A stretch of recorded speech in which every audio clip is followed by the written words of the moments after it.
العالمين نحمده ونستعينه ونستغفره ونستهدي ونعوذ بالله من شرور أنفسنا ومن سيئات أعمالنا من يهد الله فلا مضل له ومن يضلله فلا هادي له وأشهد أن لا إله إلا الله وأشهد أن محمدا عبده ورسوله أرسله بالهدى ودين الحق ليظهره على الدين كله ولو كره المشركون اللهم صل على محمد وعلى آل محمد كما صليت على إبراهيم وعلى آل إبراهيم إنك حميد مجيد اللهم بارك على محمد وعلى آل محمد كما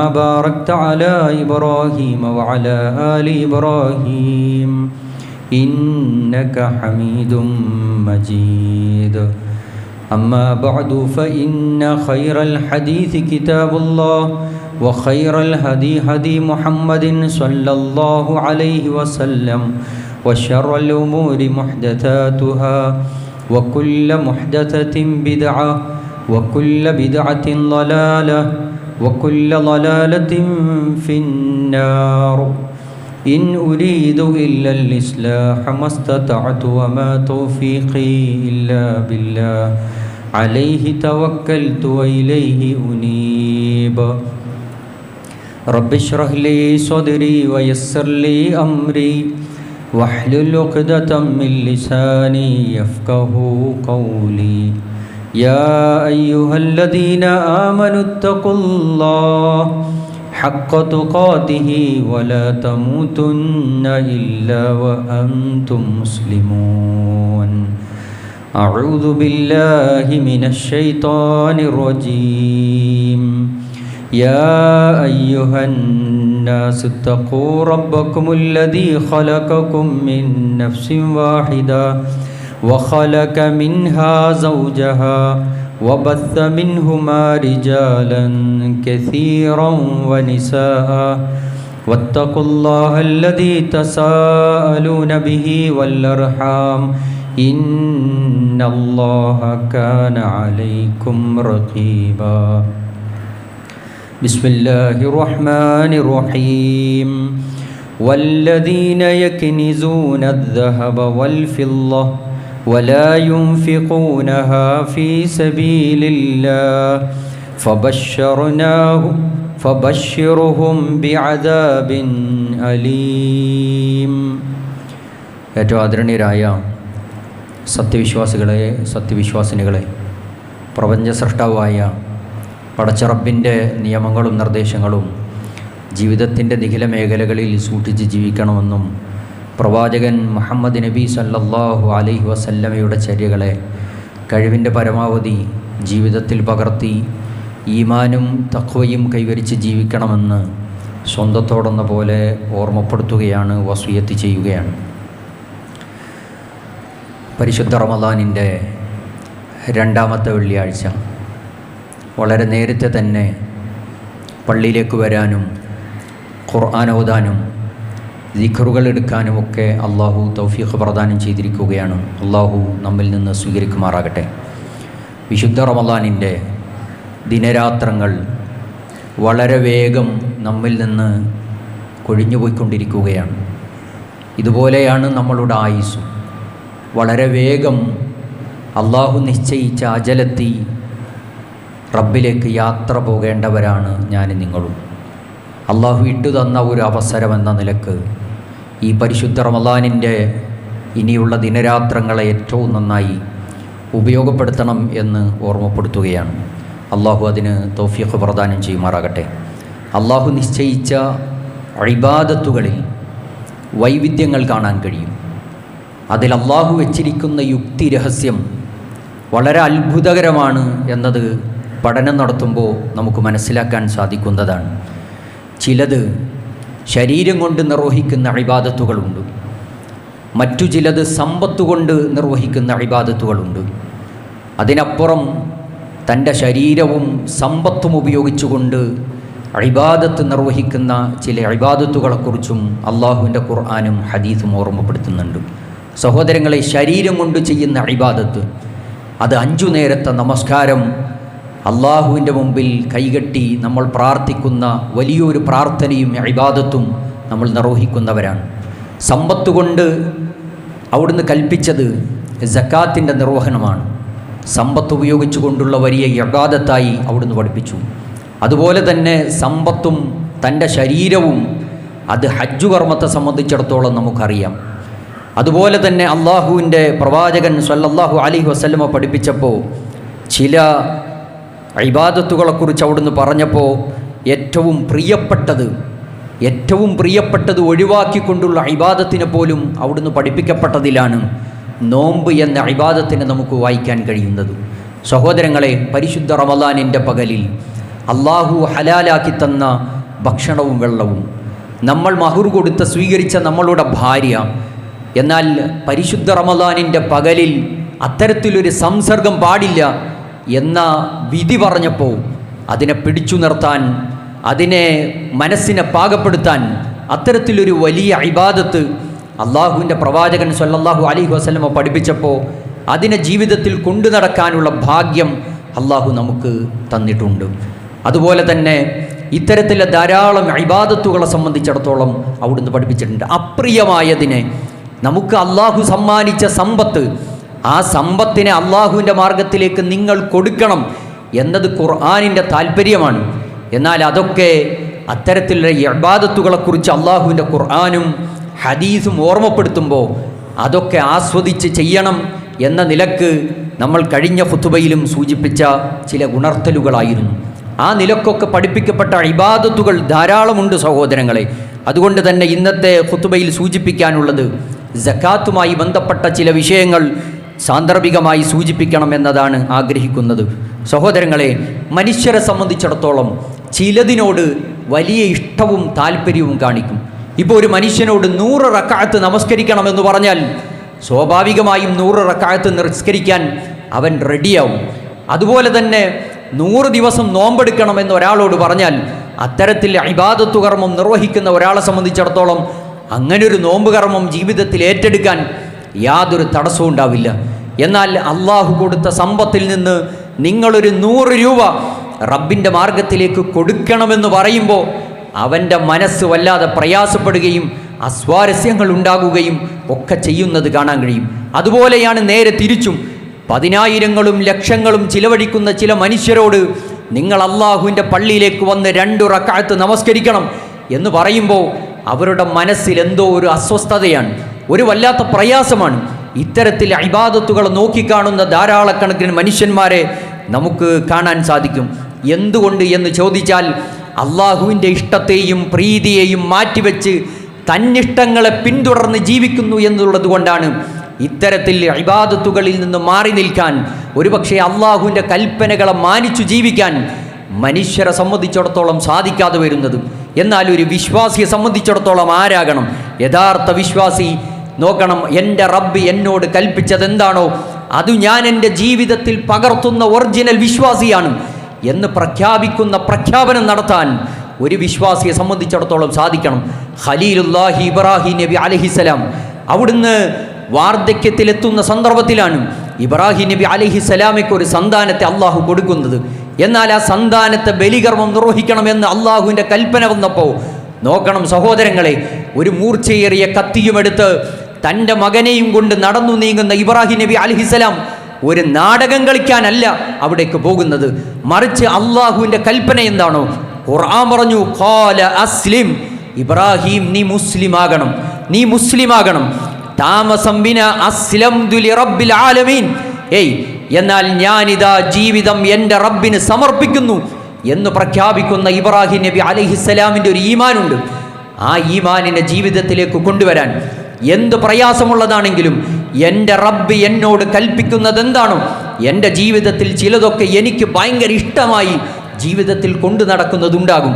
എന്നാൽ പ്രപഞ്ചത്തിൻ്റെ സൃഷ്ടാവായ അള്ളാഹുവിൻ്റെ കൽപ്പന അത് റബ്ബിൻ്റെ ഇഷ്ടം ഇപ്രകാരമാണ് എന്ന് പ്രഖ്യാപിച്ചു കഴിഞ്ഞാൽ പിന്നീട് തന്നിഷ്ടങ്ങളെയും ഇച്ഛകളെയും അല്ല അവിടെ താല്പര്യമായി കൊണ്ടുവരേണ്ടുന്നത് അള്ളാഹുവിൻ്റെ ഇഷ്ടത്തിന് വിട്ടുകൊടുക്കാൻ വിശ്വാസികൾ എന്ന നിലക്ക് എനിക്കും നിങ്ങൾക്കും സാധിക്കേണ്ടതുണ്ട്. എന്നാൽ ചിലതിനെ സ്വീകരിക്കുന്നതും ചിലതിനെ ഉപേക്ഷിക്കുകയും ചെയ്യുന്ന ചില മനുഷ്യന്മാരെക്കുറിച്ച് അള്ളാഹുവിൻ്റെ ഖുർആൻ പറഞ്ഞു. അത്തരത്തിൽ സ്വഭാവ രീതി സ്വീകരിക്കുന്നത് ജൂതന്മാരുടെ സ്വഭാവമായിട്ടാണ് അള്ളാഹുവിൻ്റെ ഖുർആൻ പറഞ്ഞത്. നോക്കൂ, അഫതുമിനൂന ബിബഅദിൽ കിതാബ് വതക്ഫുറൂന ബിബഅദ്. വേദഗ്രന്ഥത്തിലെ ചിലതിനെ അവർ സ്വീകരിക്കും, മറ്റു ചില കൽപ്പനകളെ അവർ പാടെ ഉപേക്ഷിച്ച് കളയും. അവരുടെ സ്വഭാവമായി അള്ളാഹുവിൻ്റെ ഖുർആൻ പറഞ്ഞത് ജൂതന്മാരുടെ സ്വഭാവമാണ്. അള്ളാഹുവിൻ്റെ ഖുർആൻ എന്താണ് പഠിപ്പിച്ചത്? പ്രപഞ്ചത്തിൻ്റെ സൃഷ്ടാവായ അള്ളാഹുവിൻ്റെ കൽപ്പനകൾ കൃത്യമായി അവിടുന്ന് റസൂൽ സല്ലല്ലാഹു അലൈഹി വസല്ലമ പഠിപ്പിച്ചപ്പോൾ അതിനെ ഉൾക്കൊള്ളാൻ മനപ്രയാസം കാണിക്കുന്ന, തനിക്ക് ഇഷ്ടമുള്ളതും തൻ്റെ ഇച്ഛകൾ അനുസരിച്ച് സ്വീകരിക്കുകയും ചെയ്യുന്ന മനുഷ്യരാണോ അവർ ജൂതന്മാരുടെ സ്വഭാവം സ്വീകരിച്ചവരാണ് എന്ന് ഖുർആൻ പഠിപ്പിക്കുകയാണ്. അതുകൊണ്ട് വിശ്വാസി അള്ളാഹുവിൻ്റെ കൽപ്പനകളെ പാലിക്കുന്നവരാണ്. സഹോദരങ്ങളെ, നമസ്കാരത്തിൻ്റെ കാര്യം ഞാനും നിങ്ങളും ശ്രദ്ധിക്കുന്നവരാണ്. എന്തുകൊണ്ട് പള്ളിയിൽ ഇന്ന് ജുമഅയുടെ ദിവസം നേരത്തെ പള്ളിയിലേക്ക് വന്നു? അള്ളാഹുവിൻ്റെ അടുക്കൽ നിന്ന് പ്രതിഫലം കിട്ടണം, നമസ്കരിക്കണം. എൻ്റെ റബ്ബ് എന്നോട് കൽപ്പിച്ച കാര്യമാണ്. അതുകൊണ്ട് 5 നേരത്തെ നമസ്കാരം മുടങ്ങിപ്പോകാൻ പാടില്ല എന്നുള്ളത് കൊണ്ട് നമസ്കരിക്കാൻ നേരത്തെ പള്ളിയിലേക്ക് വന്നു.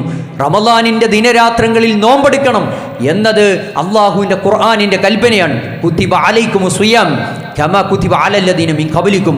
നിങ്ങൾക്കിതാ നോമ്പിന് നിർബന്ധമാക്കപ്പെട്ടിരിക്കുന്നു. അള്ളാഹുവിൻ്റെ കൽപ്പനയെ പാലിക്കാൻ തയ്യാറായ വിശ്വാസികൾ നോമ്പെടുത്തുകൊണ്ടിരിക്കുകയാണ്.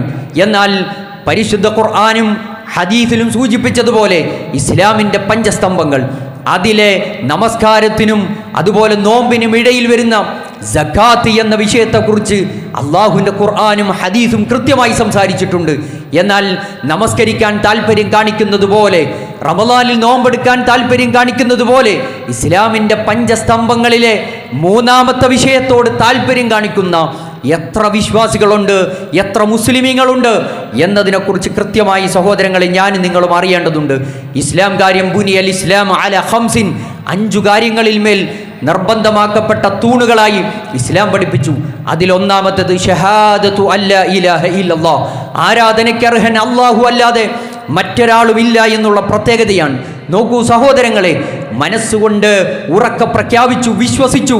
അങ്ങനെ കറകളഞ്ഞ ലാ ഇലാഹ ഇല്ലല്ലാഹ് എന്നത് പ്രഖ്യാപിക്കുന്ന വിശ്വാസി എൻ്റെ പ്രാർത്ഥനകളും എൻ്റെ അർത്ഥനകളും എൻ്റെ തേട്ടങ്ങളും എൻ്റെ വേദനകളും എൻ്റെ ആഗ്രഹങ്ങളും എല്ലാം പ്രപഞ്ച സൃഷ്ടാവായ അള്ളാഹുവിൻ്റെ മുമ്പിൽ ഞാനിതാ സമർപ്പിക്കുന്നു എന്ന് പ്രഖ്യാപിക്കുന്നതോടെ അവൻ്റെ ലാ ഇലാഹ ഇല്ലല്ലാഹ് പൂർണ്ണാവാണ്. നോക്കൂ സഹോദരങ്ങളെ, ഷഹാദത്തിൻ്റെ 2ാം ഭാഗം അഷ്ഹദു അന്ന മുഹമ്മദ റസൂലുള്ളാഹ്, മുഹമ്മദ് നബി സല്ലല്ലാഹു അലൈഹി വസല്ലമ അള്ളാഹുവിൻ്റെ ദൂതനാണ്. അള്ളാഹുവിൻ്റെ പ്രവാചകൻ എന്താണോ എന്നെ പഠിപ്പിച്ചിട്ടുള്ളത് അത് ഞാനിത് അനുസരിക്കുന്നു എന്ന് പ്രഖ്യാപിക്കാൻ ഒരു വിശ്വാസി സാധിച്ചാൽ അവൻ 2ാമതായി നമസ്കാരം 5 നേരത്തെ നമസ്കാരം കൃത്യമായി നിർവഹിക്കണം. 3ാമത്തെ വിഷയം അവിടുന്ന് പഠിപ്പിച്ചത് സക്കാത്തിൻ്റെ വിഷയമാണ്. നിങ്ങൾ സക്കാത്ത് കൊടുക്കണം.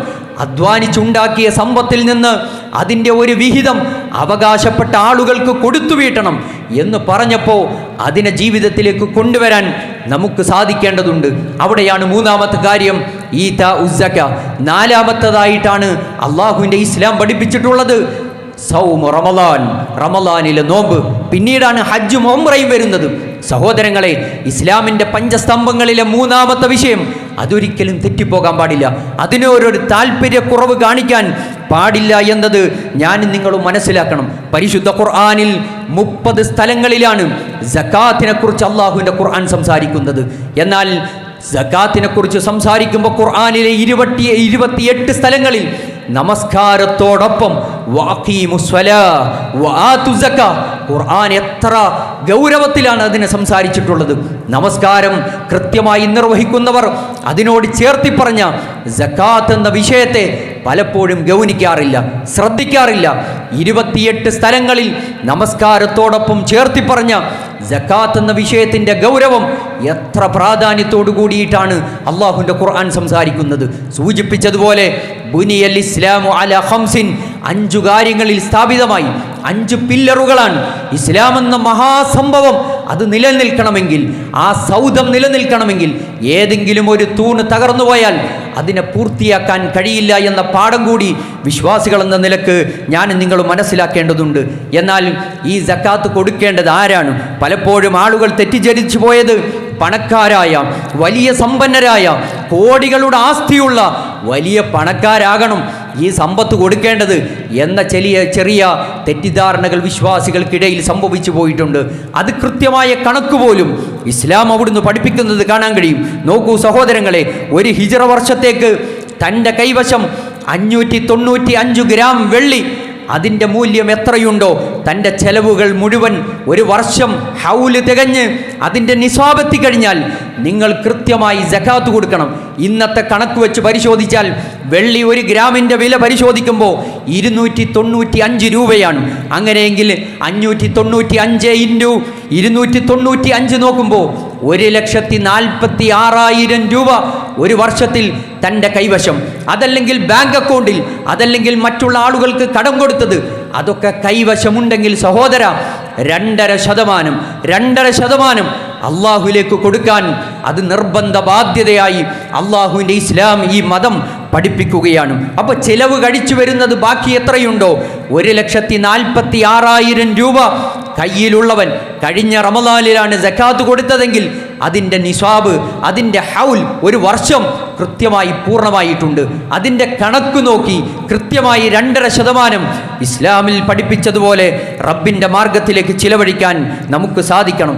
പലപ്പോഴും ആളുകളൊക്കെ ഒരു ന്യായം പറയാറുള്ളത്, എത്ര വലിയ സമ്പന്നന്മാരുണ്ട് നാട്ടിൽ, എന്നിട്ട് അവരൊക്കെ സക്കാത്തും സദക്കയും അതൊക്കെ കൃത്യമായി കൊടുക്കുന്നുണ്ടോ? അങ്ങനെ നാട്ടിൽ നോക്കിയാൽ ഭൂരിപക്ഷം വരുന്ന ആളുകളും ഇങ്ങനെ കൊടുക്കാതിരിക്കുകയാണ്. അതുകൊണ്ട് ഞാൻ എന്തിനു കൊടുക്കണം എന്ന് സ്വയം മനസ്സ് സംസാരിക്കും. സഹോദര, അവരും നമ്മളും വ്യത്യസ്ത കബറുകളിലാണ് കിടക്കേണ്ടുന്നത്. അവർ പോകുന്ന കബറിലേക്ക് ഞാനും നിങ്ങളും പോകില്ല. നോക്കൂ ഖുർആനിൻ്റെ പ്രയോഗം, കുല്ലുഹും ആതീഹി യൗമൽ ഖിയാമത്തി ഫർദ. നാളെ അള്ളാഹുവിൻ്റെ കോടതിയിൽ ഒറ്റക്കൊറ്റയ്ക്ക് ഓരോരുത്തരെയും വിചാരണ ചെയ്യുമെന്നതാണ് അള്ളാഹുവിൻ്റെ ഖുർആൻ പറഞ്ഞത്. ഓരോരുത്തരും റബ്ബിൻ്റെ മുമ്പിൽ ഏകാഗിയായി, ഒറ്റയ്ക്കായി തൻ്റെ കണക്കുകൾ ബോധിപ്പിക്കാൻ, ഒരു ശുപാർശ പറയാൻ, ഒരു സഹായം പറയാൻ ഒരാളും ഉണ്ടാവില്ല.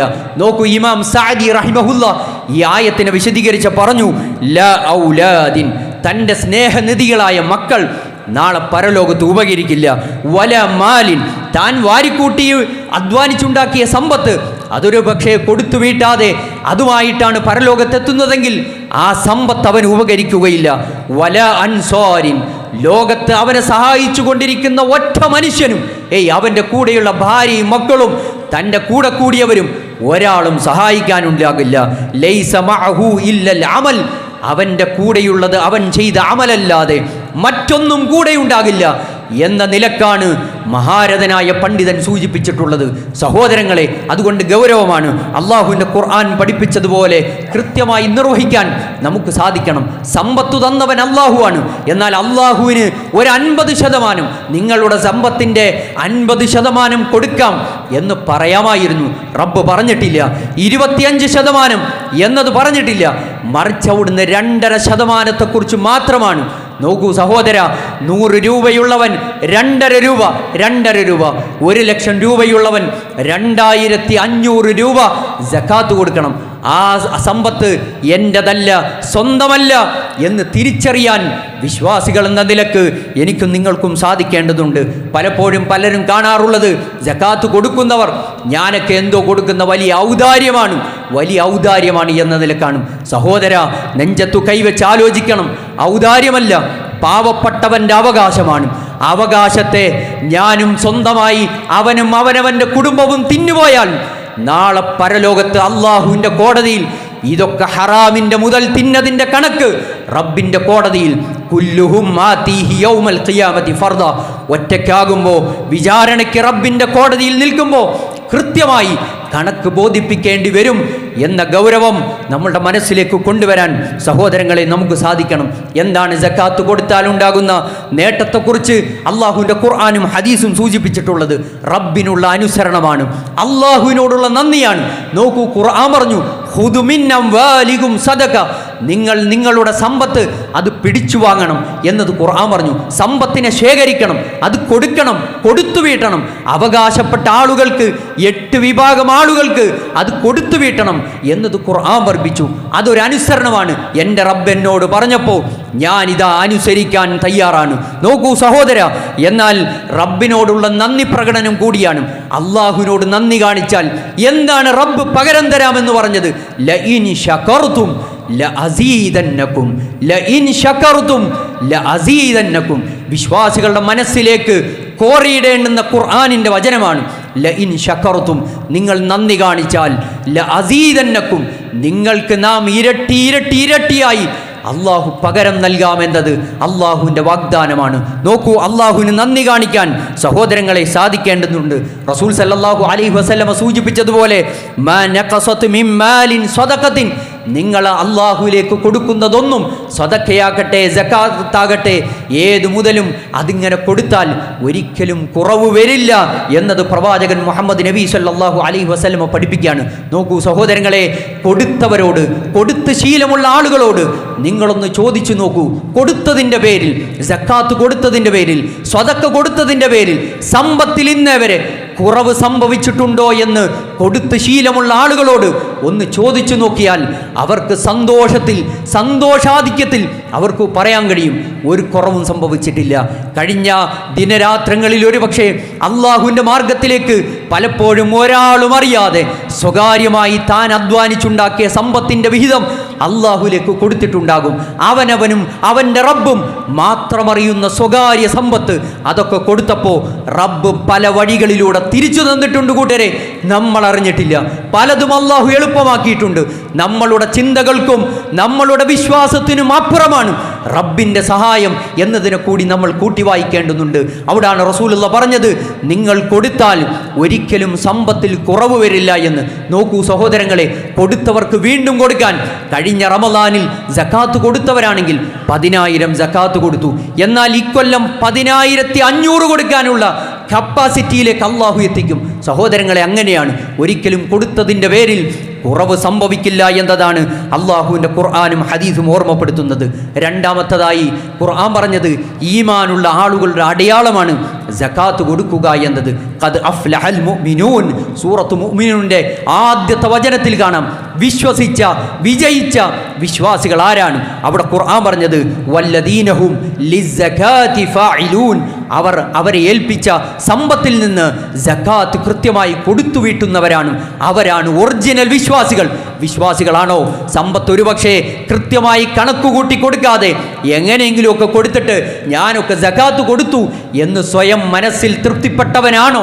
അതല്ല എങ്കിൽ കൃത്യമായി കണക്കുകൂട്ടി തനിക്കു തന്ന വരുമാനം എത്രയാണോ അത് കണക്കാക്കി 2.5% അവകാശപ്പെട്ട ആളുകളുടെ കയ്യിലേക്ക് ഏൽപ്പിച്ചിട്ടുണ്ടെങ്കിൽ സഹോദര ഒറിജിനൽ വിശ്വാസിയായി എന്ന് ഖുർആൻ പഠിപ്പിക്കുകയാണ്. മൂന്നാമത്തത് ശുദ്ധീകരണമാണ്.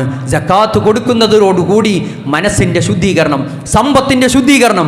ഖുദ് മിൻ അംവാലിഹിം സ്വദഖ തുതഹിറുഹും വതുസക്കീഹിം, നിങ്ങളുടെ മനസ്സിൻ്റെ ശുദ്ധീകരണം. കൊടുക്കാതിരിക്കുമ്പോഴുണ്ടാകുന്ന ഒരു മനസ്സിൻ്റെ കുത്തുണ്ട് സഹോദര. അതിങ്ങനെ ഉപയോഗിക്കുമ്പോൾ നമ്മൾ മാത്രമേ അറിയൂ, കൂടെയുള്ള ഭാര്യ അറിയില്ല, മക്കൾ അറിയില്ല. കൊടുക്കുന്നത് ഹറാമിൻ്റെ മുതലാകും. മറ്റുള്ളവൻ്റെ അവകാശപ്പെട്ട സമ്പത്ത് സ്വയം ഉപയോഗിച്ച് അത് ഹറാമിൻ്റെ മുതൽ തിന്ന് വയറ് വീർത്ത് അങ്ങനെ നടന്നു പോകുന്ന മനുഷ്യന്മാരായി മാറാൻ പാടില്ല. മറിച്ച് അവകാശപ്പെട്ട ആളുകൾക്ക് കൃത്യമായി അവകാശം കൊടുത്തു വീട്ടുമ്പോൾ സമ്പത്ത് അൽഹംദുലില്ലാ അല്പം കുറവ് വന്നാൽ പോലും ഏറ്റവും നല്ല സമാധാനത്തിൽ സന്തോഷത്തോടുകൂടി കുടുംബത്തോട് ഒരുമിച്ചിരുന്ന് ഭക്ഷണം കഴിക്കുമ്പോൾ സന്തോഷത്തോടുകൂടി തൊണ്ടക്കുഴിയിലേക്ക് ഇറങ്ങിപ്പോകാൻ സാധിക്കും. അതല്ലെങ്കിൽ അല്പം പുഴുക്കുത്തുണ്ടാകും, മനസ്സിന് പ്രയാസമുണ്ടാകും. സഹോദരങ്ങളെ ആലോചിക്കണം. അവിടാണ് ഖുർആൻ പറഞ്ഞത് തുതഹിറുക്കും, നിങ്ങളെ ശുദ്ധീകരിക്കലാണ്, സമ്പത്തിൻ്റെ ശുദ്ധീകരണമാണ്. രണ്ടും കൃത്യമായി നടപ്പിൽ വരുത്താൻ അള്ളാഹുവിന് സാധിക്കും. അങ്ങനെയൊക്കെ ചെയ്യാനുള്ള മനസ്സ് എനിക്കും നിങ്ങൾക്കും ഉണ്ടോ എന്നതിനെക്കുറിച്ച് ആലോചിക്കണം. നാലാമത്തത് ഖുർആൻ പറഞ്ഞത് കാരുണ്യം ലഭിക്കും. ആഗ്രഹിക്കുന്നത് മുഴുവൻ അള്ളാഹുവിൻ്റെ റഹ്മത്താണ്, അള്ളാഹുവിൻ്റെ കാരുണ്യമാണ്. നോമ്പെടുത്തത് കൊണ്ട് മാത്രം, നിസ്കരിച്ചത് കൊണ്ട് മാത്രം ഒരാൾക്ക് അള്ളാഹുവിൻ്റെ റഹ്മത്ത് ലഭിക്കില്ല.